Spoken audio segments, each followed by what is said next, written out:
Bismillahirrahmanirrahim. Assalamualaikum and good morning, everyone. Prof.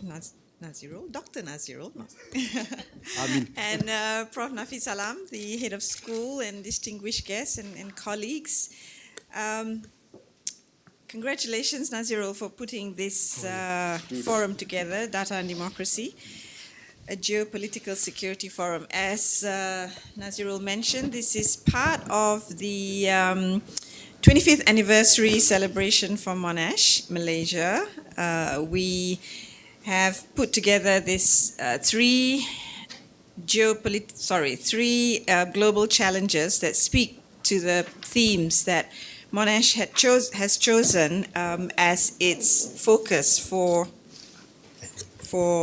driving its educational and research excellence, taking into account the challenges that the world face in climate change, in what is known as thriving communities, as well as these geopolitical challenges. Monash is encouraging its academics and to work on these three major challenges. Of course, we are not going to limit other areas of work, but in terms of focusing, in terms of bringing multidisciplinary teams together, these are the three themes: climate change, what is broadly known as thriving communities, and geopolitical challenges. So as part of the 25th anniversary celebration, we initially had a really successful workshop on addressing the climate change problem, looking at just transition.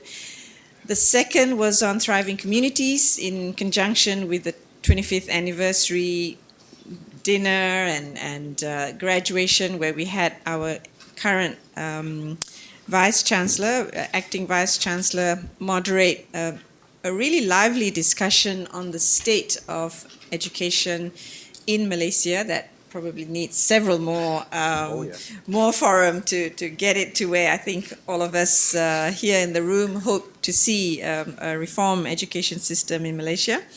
And thirdly, a very, very important topic that Nazirul has successfully put together today. So thank you very much to all our keynote speakers. And the other thing that I noticed about this is a collaboration between Monash Malaysia and Monash Indonesia, the youngest of the international campuses, 3 years old, and graduated its first cohort of graduates earlier this year, or a few months ago actually. So as the bigger Monash family, the group really wants to see collaboration between the campuses and also a focus towards Southeast Asia and the needs and challenges in our region.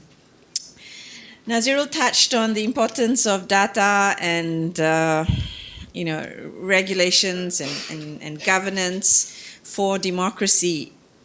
Reflecting on my own profession as a healthcare worker, I think the advance of technology and most recently AI, of course, we welcome it. But as we also saw in the COVID-19 pandemic, it also has seen the rise in misinformation and disinformation, which actually has been shown to have consequences, terrible consequences, in the form of fake news, in the form of causing vaccine denial and vaccine mistrust.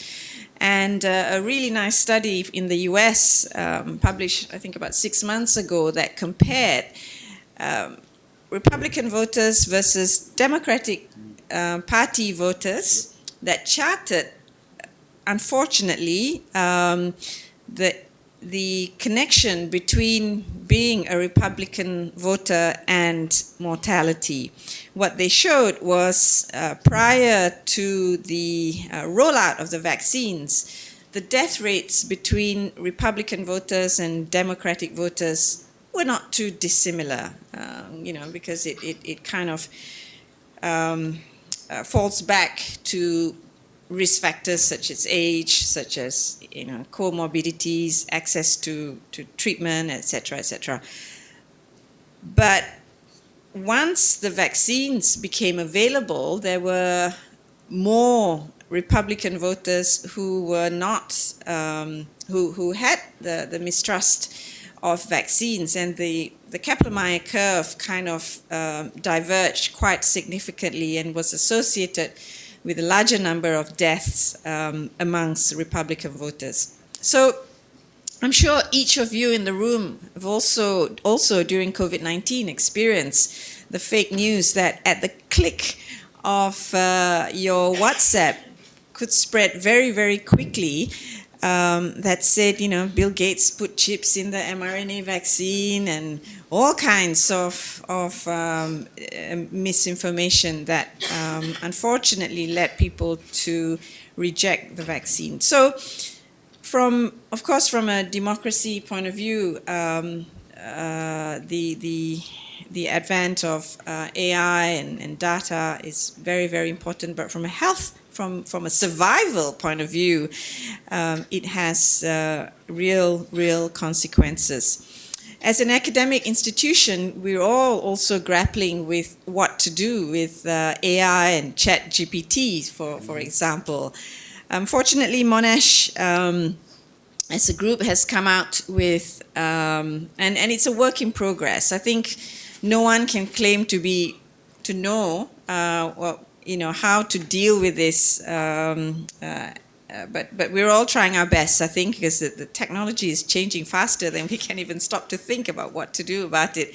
But Monash as a group has come out with clear guidance to all the academic staff in terms of how to handle this new technology in terms of usage by our students, in how to use it for assessments, etc. But it is a conversation that needs to continue, and we all have to constantly keep up with this emergence of new technology and how quickly it's changing, and how quickly it's improving, but also the negative consequences that they bring with it. So I applaud the School of Business in Nazirul and the team for putting this together, and we need to continue having these conversations and learn from each other, and also be kind of the backbone for research, and hopefully for policy guidance in this country. It's one thing to, it's one thing for us at Monash Malaysia to adopt the guidance from Australia, but it's also important to adapt in terms of, the cultural, the differences that we have here in Malaysia. So well done, Nazirul and Prof. Nafis and the team for taking the initiative on this and to put up your hand to take on that third theme of the geopolitical challenges as part of Impact 2030. And I wish you all well. I'm sorry that I can't stay because it's a busy period for Monash Malaysia. There's a third conference workshop that I need to go to and this one is the School of Medicine and trying to get the interest of school students in STEM, another major problem that Malaysia faces, that something like only 40% of school leavers want to go to higher education, and some very scary number, and even fewer who want to take up STEM.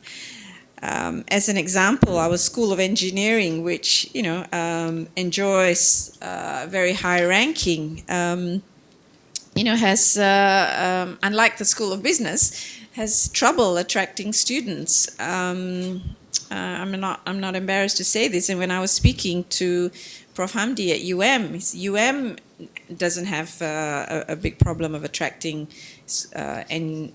students of engineering, but he said virtually every other public university where it's free to do engineering is struggling to attract students into engineering, and also private universities. So it's a worrying trend, given that there's so much need for engineers in this country. Something like 26,000 related engineers and related professions needed in semiconductors alone. So I digress from the topic of data and democracy, but again, I want to thank Nazirul and the School of Business for initiating this, a very important discussion for the country and the region. Thank you very much.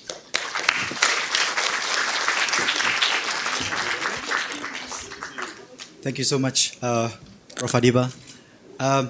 Since you have to leave soon, I hope you don't mind that I invite you again to pass some token of appreciation for the keynote speakers before you have to go soon. If that's okay. And please welcome Dr. Azmi Sharum, the first keynote speaker. First time I'm getting a present before.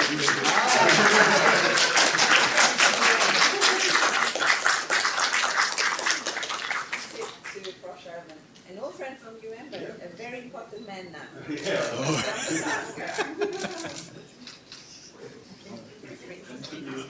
And Dr. Trisha, you, please welcome.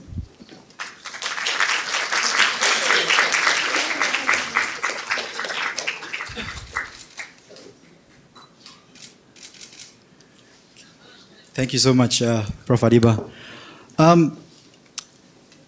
When she talked about how vaccine misinformation was so rampant during the COVID, it shows that if there's some kind of financial advantage or power advantage to be gained, people are willing to do anything, even if it leads to people's death, millions of deaths.